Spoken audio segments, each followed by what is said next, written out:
2024 December 31 நள்ளிரவுக்கு பிறகு பிறக்கும் குழந்தைகள் ஜென் பீட்டா தலைமுறை என்று அழைக்கப்படுகிறார்களாம்.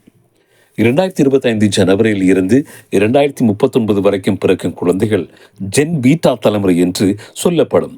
இவர்கள் பெரும்பாலும் ஜென் அல்ஃபா, ஜென் ஜெட் இன் வாரிசுகளாக இருப்பார்கள் என்று ஆராய்ச்சியாளர்கள் கண்டுபிடித்திருக்கிறார்கள். 1998 தொடக்கம் 99 பிறந்தவர்களை மில்லியனர்கள் என்றும், 1996 தொடக்கம் 2010 வரை பிறந்தவர்கள் ஜென் ஜெட் என்றும், 2010 இருந்து 2024 ஜென் ஆல்ஃபா என்றும் அழைக்கப்படுகிறார்கள். 2025 தொடக்கம் 2031 வரை ஜென் பீட்டா தலைமுறையினர் உலக சனத்தொகையில் 16% இருப்பார்கள் என்று ஆராய்ச்சிகள் கண்டுபிடித்திருக்கின்றன.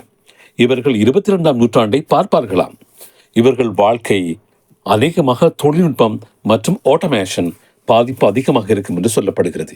இவர்களுடைய விரல் நுனியில் தொழில்நுட்பத்தை பயன்படுத்துவார்களாம். இவர்கள் அன்றாட வாழ்க்கை கூட கல்வி, தொழில், சுகாதாரம், பொழுதுபோக்கு எல்லாமே தொழில்நுட்பம் சார்ந்தவையாகவே இருக்கும் என்று விஞ்ஞானிகள் கண்டுபிடித்திருக்கிறார்கள்.